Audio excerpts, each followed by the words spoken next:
नमस्कार। मैं डॉक्टर जितेंद्र पाकड़, दर्शन शास्त्र विभाग, राजकीय महाविद्यालय करौली। मित्रों, आज हम सांख्य दर्शन की सामान्य अवधारणा या उसकी अर्थ और व्युत्पत्ति के बारे में आप लोगों से विस्तार से चर्चा करेंगे। चर्चा करने से पूर्व आप लोगों से निवेदन है कि आप चैनल को सब्सक्राइब करें, लाइक करें और किसी प्रकार की कोई प्रॉब्लम हो तो उसमें कमेंट्स में लिखें।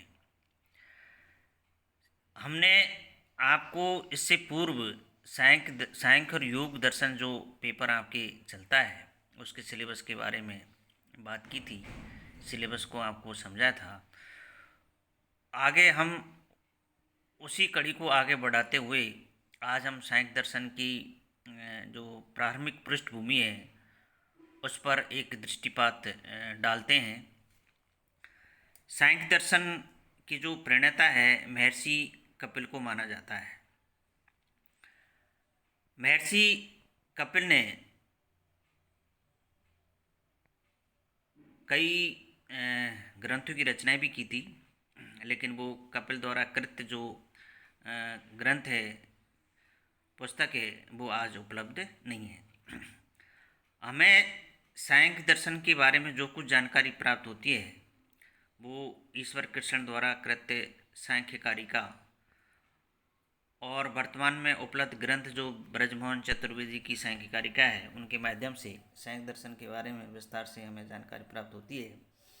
ये जो सांख्य कारिका है इसमें 72 छोटी छोटी कारिकाएँ हैं जो श्लोकों के माध्यम से, इन कारिकाओं के माध्यम से सांख्य दर्शन के बारे में विस्तार से समझाया गया है। अब चूंकि सांख्य दर्शन एक की तरह से द्वैतवादी दर्शन है। द्वैतवादी दर्शन का मतलब है कि ये दो सत्ताओं को स्वीकार करता है और जो दो सत्ताएं हैं वो है पुरुष एवं प्रकृति। पुरुष और प्रकृति के माध्यम से ही सांख्य दर्शन पूरे दर्शन को विस्तार से समझाते हैं। इनकी स्वरूप क्या है, इनकी उत्पत्ति किस प्रकार से होती है, पुरुष क्या है, प्रकृति क्या है, इसको आगे विभिन्न टॉपिकों के माध्यम से आपको विस्तार से समझाएंगे। द्वैतवादी जो दर्शन होता है, फर्स्ट ईयर में आपने देखा है कि जो एक सत्ता को मानता है वो एकेश्वरवादी होता है, जो दो सत्ताओं को मानता है वो द्वैतवादी होता है, जो अनेक सत्ताओं को मानता है वो अनेकेश्वरवादी होता है। इस प्रकार की अवधारणा भारतीय दर्शन में देखने को मिलती है। इनका एक महत्वपूर्ण जो सिद्धांत है वो है कार्यकारण सिद्धांत है, जिसे हम सत्कार्यवाद कहा जाता है। सत्कार्यवाद और असत्कार्यवाद, जब हम कार्यकारण सिद्धांत को आपको पढ़ाएंगे उस समय हम विस्तार से समझाएंगे कि सत्कार्यवाद क्या होता है और इसकी विरोधी जो अवधारणा है वो असत्कार्यवाद क्या है, उसकी विस्तार से हम चर्चा आगे करेंगे। नेक्स्ट इसका जो महत्वपूर्ण सिद्धांत है वो है विकासवाद। विकासवाद प्रकृति और पुरुष के सहयोग से ये संपूर्ण विकासवाद को, यानी सृष्टि के इस विकासवाद को समझाने का प्रयास करते हैं। इसकी भी चर्चा हम आगे विकासवाद के संदर्भ में करेंगे। अब चूंकि सांख्य दर्शन निरीश्वरवादी है, निरीश्वरवादी का मतलब है कि ईश्वर की सत्ता में विश्वास नहीं करता है। जो भी दार्शनिक परंपरा है जो ईश्वर को नहीं मानती है वो निरीश्वरवादी होती है। अब चूंकि सांख्य दर्शन को हम जब विस्तार से विभिन्न टॉपिकों के माध्यम से बताएंगे कि सांख्य दर्शन को ईश्वर की कहीं आवश्यकता नहीं पड़ती है, वो पुरुष और प्रकृति के माध्यम से ही संपूर्ण सृष्टि को समझाने में सफल होते हैं। इसलिए इसे ईश्वर को नहीं मानने के कारण निरीश्वरवादी कहते हैं। इन्हीं के जो समकक्ष जो दर्शन है योग दर्शन, जो समान तंत्र माना जाता है सांख्य और योग दर्शन को, जो कि इनकी बहुत सारी सिद्धांत जो है एक जैसे ही हैं, कुछ थोड़ा बहुत जो अंतर देखने को मिलता है वो भी हमें स्पष्ट करना है। तो ये योग दर्शन जो है ईश्वर को मानने के कारण शेषवरवादी कहा जाता है। शेषवरवादी का मतलब ईश्वर को मानता है। अब चूंकि हम आगे देखेंगे कि सांख्य दर्शन जो है पुरुष और प्रकृति को मानते हुए कुल 25 तत्वों की सत्ता को मानता है, और योग दर्शन उस 25 तत्वों की सत्ता में एक ईश्वर को और जोड़ देता है, इसलिए वो शेषवरवादी सांख्य कहलाता है। यानी ये 26 तत्वों को मानता है। मुक्ति का मतलब होता है मोक्ष। अब मोक्ष की जो धारणा है भारतीय दर्शन में बहुत ही इम्पोर्टेंट धारणा है। तो मोक्ष को ये कैवल्य के रूप में, यानी कैवल्य नाम देते हैं, केवल मानते हैं। और ये जो कैवल्य है ये दो प्रकार के मानता है, एवं जीवन मुक्ति और विदेह मुक्ति। जब हम मुक्ति या मोक्ष सिद्धांत को समझेंगे तब हम आपको विस्तार से कैवल्य और जीवन मुक्ति और विदेह मुक्ति को की बातचीत करेंगे, चर्चा करेंगे। जीवन मुक्ति का मतलब साधारणतः यह है कि इस जीवन में रहते हुए मुक्त होना, और विधि मुक्ति का मतलब है ध्येय त्यागने के बाद में जो मुक्ति प्राप्त होती है उसे विधि मुक्ति कहते हैं। अब हम ये जो सामान्य जो हमने सिद्धांत है जिनका हम आगे अध्ययन करेंगे, विभिन्न प्रकार के जो सिद्धांत हैं जिनकी चर्चा हम करेंगे, वो एक थोड़ा सा शॉर्ट रूप में आपको समझाया कि भाई इस दर्शन में हमें किन किन सिद्धांतों का अध्ययन करना है। सांख्य दर्शन की हम प्राचीनता की बात करते हैं, तो चूँकि सांख्य दर्शन प्राचीनतम माना जाता है, सांख्य पद का प्रयोग सबसे पहले श्वेताश्वर उपनिषद में उपलब्ध होता है। यानी जितनी भी जो उपनिषद है, श्वेताश्वर है, कठ है, आदि उपनिषदों में सांख्य दर्शन का उल्लेख हमें मिलता है। तो यहाँ हम ये देखते हैं कि भारतीय परंपरा में जितनी भी जो प्राचीन ग्रंथ हुए हैं उन प्राचीन ग्रंथों में सांख्य दर्शन का उल्लेख मिलता है। इसी आधार पर हम कह सकते हैं कि सांख्य दर्शन भारतीय दार्शनिक परंपरा का सबसे प्राचीनतम दर्शन माना जाता है। सांख्य भाई योग दर्शन में जगत के कारण तत्व के ज्ञान के रूप में माना जाता है। नहीं, जगत के जो कारण तत्व है उसका ज्ञान के रूप में हम देखते हैं। इस उपनिषद को अन्य उपनिषदों की बात का, यानी बहुत सारे उपनिषद है जो बात के हैं पहले के, बाद की उपनिषदों में हमें सांख्य शब्द की अवधारणा देखने को मिलती है, जिसमें सांख्य शब्द और उसके विविध जो विषय है प्रकृति और पुरुष के सिद्धांत का प्रतिपादन करता है। साथ ही इसमें सांख्य शास्त्र के आदि प्रणेता महामुनि कपिल के नाम का भी उल्लेख मिलता है। यानी इन प्राचीन ग्रंथों में, उपनिषदों में महामुनि कपिल का उल्लेख तो मिलता ही है, और इसके साथ साथ में उनके जो विवेच्य विषय, महत्वपूर्ण विषय जो तत्व है पुरुष और प्रकृति के बारे में भी हमें वहाँ पर उल्लेख मिलता है। पुराणों में सांख्य शब्द, साहित्य और सिद्धांतों की विवेचना प्रचुर मात्रा में देखने को मिलती है। महाभारत के शांति पर्व एवं गीता में भी सांख्य सिद्धांतों की विवेचना मिलती है।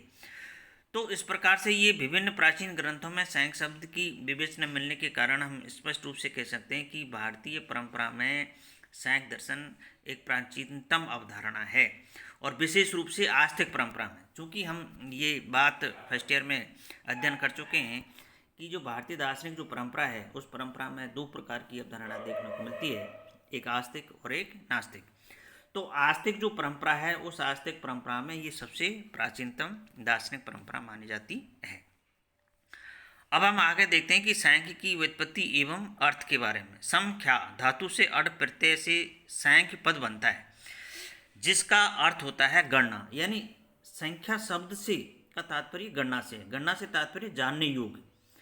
इस दर्शन में तत्वों की गणनात्मक संख्या को विशेष महत्व दिया गया है। गणनात्मक संख्या यानी तत्वों की गणनात्मक संख्या हम बात करेंगे कि यहाँ पर 25 तत्वों की बात की गई है। उन 25 तत्वों की संख्यात्मक गणना के आधार पर ही इस दर्शन को संख्या या सांख्य कहा जाता है। महाभारत में उद्धृत हुआ है कि इस शास्त्र को सांख्य इसलिए कहते हैं कि यह प्रकृति के 24 तत्वों का निरूपण किया गया है। यानी महाभारत में 24 तत्वों के, प्रकृति के 24 तत्वों को उल्लेख मिलता है।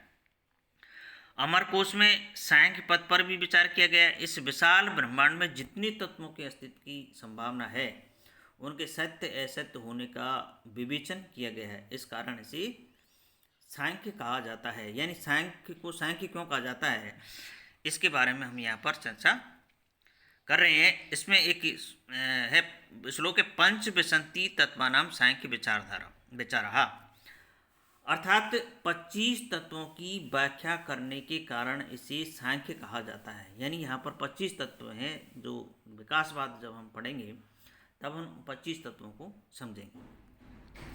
उपनिषद में सांख्य और योग पदों के अर्थ, ज्ञान और उनका अनुष्ठान वर्णित है। यानी उपनिषदों में भी सांख्य, उपनिषदों में मैं उल्लेख कर चुका हूँ कि उपनिषदों में इसका उल्लेख हमें मिलता है। अध्यात्म विद्या ही सांख्य है तथा आत्म साक्षात्कार के लिए जिस विधि का विधान किया जाता है वही योग है। तो इस प्रकार दोनों एक ही सिक्के के दो पक्ष हैं। यानी आप ये देखेंगे कि सांख्य दर्शन में आत्म साक्षात्कार की बात की गई है और योग दर्शन में योग की बात की जाती है। ये जो आत्म साक्षात्कार है, विधि विधान है,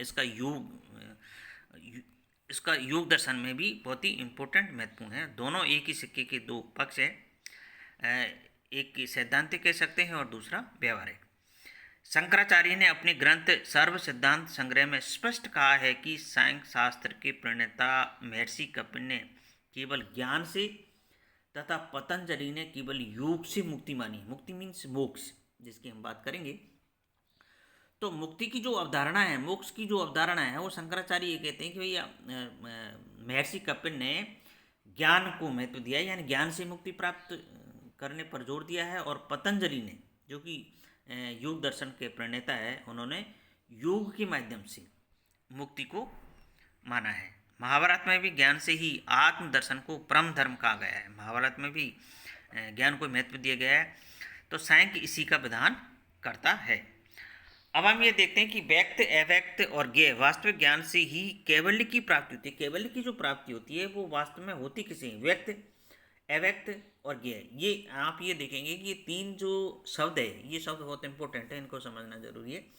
व्यक्त, अव्यक्त, जो प्रकृति है, जो प्रकृति अव्यक्त रूप में रहती है, और वही प्रकृति जब विकास रूप धारण कर लेती है तो उसको व्यक्त कहते हैं, जो व्यवहारिक जगत को हम कह सकते हैं अव्यक्त। ये प्रकृति जो है वो ही में गैर वास्तविक ज्ञान से ही केवल की प्राप्ति, यानी तीनों के इनके वास्तविक ज्ञान का भेद जब प्राप्त हो जाता है तब व्यक्ति को केवल ज्ञान की प्राप्ति होती है। अर्थात 25 तत्वों का यथार्थ बोध हो जाने पर ही व्यक्ति मुक्त हो जाता है, यानी आत्मा मुक्त हो जाती है। व्यक्ति का मतलब आत्मा मुक्त हो जाती है। आत्मा बंधन जो ग्रस्त होती है वो बंधन मुक्त हो जाती है। महाभारत में इसे परिसंख्यान दर्शन भी कहा जाता है। परिसंख्यान मीमांसा दर्शन का शब्द है। इसमें प्रकृति के 24 तत्वों के स्वरूप की परिगणना की गई है। इस प्रकार परिसंख्यान का ही संक्षिप्त रूप सांख्य है। सांख्य का अर्थ सम्यक दर्शन से भी लिया जाता है। ये एक दूसरा अर्थ है। ये तो हमने देख लिया कि 25 तत्वों की गणनात्मक दृष्टि से हम इसको सांख्य कहते हैं। अब एक दूसरा जो अर्थ है कि सांख्य का मतलब होता है सम्यक दर्शन, जिसका अर्थ है सम्यक ज्ञान, अर्थात 25 तत्वों का सम्यक ज्ञान ही सांख्य शास्त्र है। तो परिसंख्यान शब्द के प्रयोग का अर्थ है प्रकृति की निरोध पूर्वक पुरुष को अपने स्वरूप का ज्ञान कराना, यानी प्रकृति के निरोध पूर्वक, प्रकृति को निरोध करके, यानी उसको निराकरण करके पुरुष को अपने स्वरूप का ज्ञान कराना ही इसका मुख्य उद्देश्य है। 25 तत्वों के समय ज्ञान मात्र से प्रकृति का परिसंख्यान हो जाता है, अर्थात इसका निराकरण हो जाता है। इस प्रकार का मैं यहाँ सांख्य दर्शन की व्युत्पत्ति और अर्थ को समझने का प्रयास किया है।